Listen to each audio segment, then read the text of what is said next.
Hello Malayalees. ഇന്ന് ഒരു Hindu wedding ആണ് കേട്ടോ. ശ്രുതി ചേച്ചിയുടെ അസിസ്റ്റൻ്റായിട്ടാണ് പോകുന്നത്. സാരി ഡ്രേപ്പിംഗ് ചെയ്യുന്നത് ആരതിയാണ്. അപ്പോൾ ആരതിയും നമ്മളെ കൂടെ ഉണ്ടായിരുന്നു ഇന്ന്. ഒരു 2:50 ആയപ്പോൾ തന്നെ ഞാൻ എൻ്റെ ഫ്ലാറ്റിൽ നിന്നും ശ്രുതി ചേച്ചിയുടെ വീട്ടിലേക്ക് എത്തി. എന്നിട്ട് നമ്മളെല്ലാവരും കൂടെ ഒരുമിച്ച് ഒരു യൂബറിൽ ശ്രുതി സായി മേക്കപ്പ് സ്റ്റുഡിയോയിലേക്കാണ് ഡയറക്റ്റ് പോയത്. ശ്രുതി ചേച്ചിക്ക് സ്വന്തമായിട്ട് ഒരു മേക്കപ്പ് സ്റ്റുഡിയോ ഉണ്ട്. അവിടെ നമ്മളൊരു ഏകദേശം 3:15 ഒക്കെ ആയപ്പോൾ തന്നെ എത്തി കേട്ടോ. ബ്രൈഡ് വന്നപ്പോൾ ഒരു 4 മണിയായി, കുറച്ചൊന്ന് ലേറ്റായി. ഞാൻ ഈ വ്ലോഗ് എടുത്തുകൊണ്ടിരിക്കുന്നത് ഒരു വെളുപ്പാങ്കാലം 3 മണിക്കാണ് കേട്ടോ. എല്ലാവരും ഉറങ്ങുന്ന സമയം എന്ന് പറയാം. അപ്പം നമ്മുടെ ഉറക്കമൊക്കെ ഒന്ന് മാറാനായിട്ട് നമുക്ക് കോഫിയൊക്കെ ഹെൽപ്പ് ചെയ്യാറുണ്ട്. അപ്പോൾ അമ്മ കുറച്ച് കോഫി ഫ്ലാസ്കിൽ ഒഴിച്ച് തന്നു വിട്ടു കേട്ടോ ചേച്ചിയുടെ.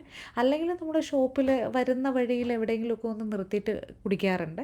ഇപ്രാവശ്യം നമ്മൾ ഫ്ലാസ്കിലെടുത്തു. ദീസായി ചേച്ചിയുടെ സാലോണിലാണ്.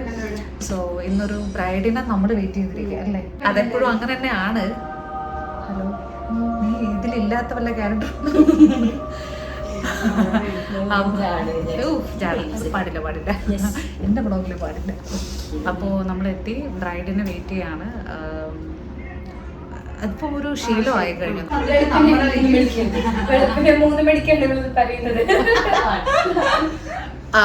നമ്മൾ ബ്രൈഡിനെ വെയിറ്റ് ചെയ്യുമ്പോൾ നമുക്ക് പിന്നെ ഒരു ഇതാണ് ഓക്കെ, നമ്മൾ അങ്ങോട്ട് പോസ്റ്റ് കൊടുക്കുന്നത് നമ്മൾ എപ്പോഴും ആഗ്രഹിക്കാറില്ല. അതുകൊണ്ട് നമ്മൾ എപ്പോഴും അത് കീപ്പ് ചെയ്യും. അതെ. ഹെയർ പ്രൊട്ടക്ഷനും മൂസും എല്ലാം ഇട്ട് കഴിഞ്ഞിട്ട് ഹെയർ ചെയ്യാനായിട്ട് സ്റ്റാർട്ട് ചെയ്തു. ഓൾറെഡി ചില ബ്രൈഡ് എന്ത് ലുക്കാണ് വേണ്ടത് എന്നുള്ളത് എക്സ്പ്ലെയിൻ ചെയ്ത് പറയാറുണ്ട് ആദ്യം തന്നെ കോൾ വിളിക്കുമ്പോൾ.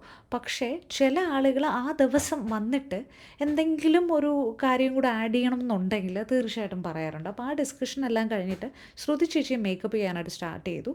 സൈഡിൽ ആരതി സാരിയും അയണൊക്കെ ചെയ്യാനായിട്ട് സ്റ്റാർട്ട് ചെയ്തു. മാരേജിൻ്റെ പിറ്റേ ദിവസം ഗേൾസിൻ്റെ വീട്ടിൽ പ്രോഗ്രാംസ് ഉണ്ടാകാറുണ്ടല്ലോ. അപ്പോൾ ആ പ്രോഗ്രാം കഴിഞ്ഞ് ഉറങ്ങി എണീറ്റൊക്കെ വന്നപ്പോൾ ചെറിയൊരു ഡിലേ എന്ന് പറഞ്ഞ ഒരു 3/4 മണിക്കൂർ. പക്ഷെ വന്നു 6:30ക്ക് മുന്നേ തന്നെ റെഡി ആവണമെന്ന് പറഞ്ഞിട്ടുണ്ടായിരുന്നു. കാരണം ഫോട്ടോഗ്രാഫേഴ്സിന് കുറച്ച് ടൈം കൊടുക്കണം, അത് കഴിഞ്ഞ് അമ്പലത്തിൽ കുറച്ച് ഷോട്ട്സ് എടുക്കണം, അതുമല്ലാതെ വീട്ടിലൊരു ചെറിയ ചടങ്ങുണ്ട്, അതും കഴിഞ്ഞിട്ടാണ് മണ്ഡപത്തിലേക്ക് പോവേണ്ടത്. അപ്പോൾ ഒരു 6:30ക്ക് മേക്കപ്പ് കഴിഞ്ഞാൽ മാത്രമേ ഈ പറയുന്ന എല്ലാ കാര്യങ്ങളും ചെയ്യാൻ പറ്റുള്ളൂ. ടൈമിൽ എപ്പോഴും പറയാറുള്ള ഒരു കാര്യമാണ് കേട്ടോ, നമ്മളെപ്പോലെ തന്നെ ബ്രൈഡും പഞ്ച്വാലിറ്റി പാലിക്കണമെന്നുള്ള കാര്യം. കാരണം രണ്ടുപേരും കോർഡിനേറ്റ് ചെയ്ത് പോയാൽ മാത്രമേ ആ കൃത്യസമയത്ത് നമുക്ക് മേക്കപ്പ് എല്ലാം ഫിനിഷ് ചെയ്യാൻ പറ്റത്തുള്ളൂ.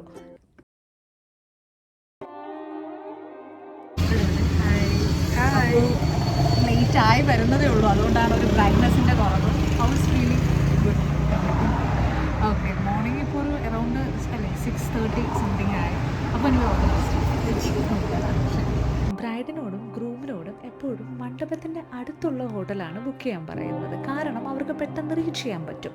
പക്ഷേ ഈ ബ്രൈഡ് സ്റ്റുഡിയോയിലേക്കാണല്ലോ വന്നത്. അപ്പോൾ സ്റ്റുഡിയോയിൽ നിന്ന് ഈ പറയുന്ന വീട്ടിലേക്ക് പോകണമെങ്കിൽ തന്നെ 3/4 മണിക്കൂർ യാത്രയുണ്ട്. ഈ പറയുന്ന മണ്ഡപവും ക്ഷേത്രവും അടുത്തടുത്ത് തന്നെയാണ് വീടിൻ്റെ. അപ്പോൾ റീടച്ച് ചെയ്യാൻ വേണ്ടിയിട്ട് ഞാനാണ് പോയത്. സാരി ആയിക്കോട്ടെ, ഹെയർ ആയിക്കോട്ടെ, ഫേസ് ആയിക്കോട്ടെ. ഇപ്പോൾ ഈ ട്രാവലിംഗ് ഉള്ളതുകൊണ്ട് എന്തെങ്കിലുമൊക്കെ ചേഞ്ച് ഉണ്ടെങ്കിൽ അതൊക്കെ ഒന്ന് കറക്റ്റ് ചെയ്യാനായിട്ട് ഞാനായിരുന്നു പ്രോഡക്റ്റ്സും എടുത്ത് പോയത്. വിവാഹം കഴിക്കാം എന്ന് നമ്മൾ എപ്പോഴാണ് തീരുമാനിക്കുന്നത്?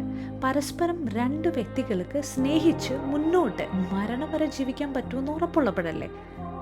വിവാഹം എന്ന് വെച്ചാൽ ഒരു കമ്മിറ്റ്മെൻ്റാണ്. ഒരു വ്യക്തിയുമായി നമ്മൾ ഒരു സൗഹൃദമായിക്കോട്ടെ, പ്രണയമായിക്കോട്ടെ, വിവാഹമായിക്കോട്ടെ, നമ്മുടെ ഫാമിലിയിലെ കാര്യത്തിൽ തന്നെ എടുക്കാം. എല്ലായിടത്തും കമ്മിറ്റ്മെൻറ്റ് ഉണ്ടാകുന്നത് എങ്ങനെയാണെന്ന് എന്നോട് ചോദിച്ചാൽ അത് റെസ്പെക്റ്റും ഇക്വാലിറ്റിയും ഉണ്ടെങ്കിൽ മാത്രമേ അവിടെ ഒരു കമ്മിറ്റ്മെൻറ്റ് നമുക്ക് കാണാൻ കഴിയുള്ളൂ. അല്ലെങ്കിൽ നമുക്ക് അവിടെ അഭിനയിക്കേണ്ടി വരും, അത് ഏത് ബന്ധമാണെങ്കിലും. എന്ന് വെച്ചാൽ ഏതൊരു ബന്ധത്തിലും നമ്മൾ എന്ത് പറഞ്ഞാൽ റെസ്പെക്റ്റും ഇക്വാലിറ്റിയും പല കാര്യങ്ങളിലും ഡിസിഷനിലും എടുത്തില്ലെങ്കിൽ തീർച്ചയായിട്ടും നമ്മൾ ആ ഒരു ബന്ധത്തിൽ വീർപ്പുമുട്ടുമെന്ന് അർത്ഥം.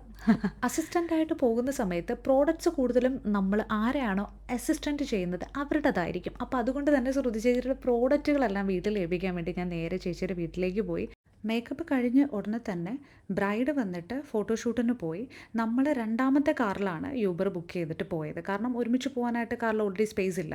അപ്പോൾ ഒരു 30 മിനിറ്റ്സിൽ റീടച്ച് എല്ലാം കഴിഞ്ഞിട്ട് ഞാൻ അവിടെ നിന്ന് യൂബർ ബുക്ക് ചെയ്ത് തിരിച്ച് ചേച്ചിയുടെ വീട്ടിലെത്തി. അപ്പോഴത്തേക്കും ശ്രുതി ചേച്ചിയുടെ അമ്മ നല്ലൊരു ലഞ്ച് ഉണ്ടാക്കിയിട്ടുണ്ടായിരുന്നു. നല്ല ഫിഷ് ഫ്രൈയും പിന്നെ കുറച്ച് അലുവയൊക്കെ തന്നു കേട്ടോ. അതൊക്കെ കഴിച്ചിട്ട് ഞാൻ അവിടെ നിന്ന് ഇറങ്ങി.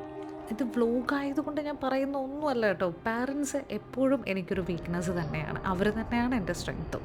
അപ്പോൾ അമ്മമാരെയും അച്ഛന്മാരെയൊക്കെ കാണുമ്പോഴത്തേക്കും എനിക്ക് അവരുമായിട്ട് എത്ര മണിക്കൂർ സ്പെൻഡ് ചെയ്താലും ബോറടിക്കാറില്ല. To be frank, seriously I am saying. അപ്പോൾ അവിടെ എത്ര വർഷമായിട്ട് അറിയാം, എത്ര നാളായിട്ട് അറിയാം എന്നുള്ളതല്ല, അവരെ ആരാണ് എന്താണ് എന്നൊന്നും ഞാൻ ജഡ്ജ് ചെയ്യാൻ പോകാറില്ല, ചോദിക്കാനും പോകാറില്ല. ആരെ കണ്ടാലും എനിക്ക് അവരുമായിട്ട് കുറച്ച് നേരം സംസാരിക്കുന്നത് ഇഷ്ടമാണ്.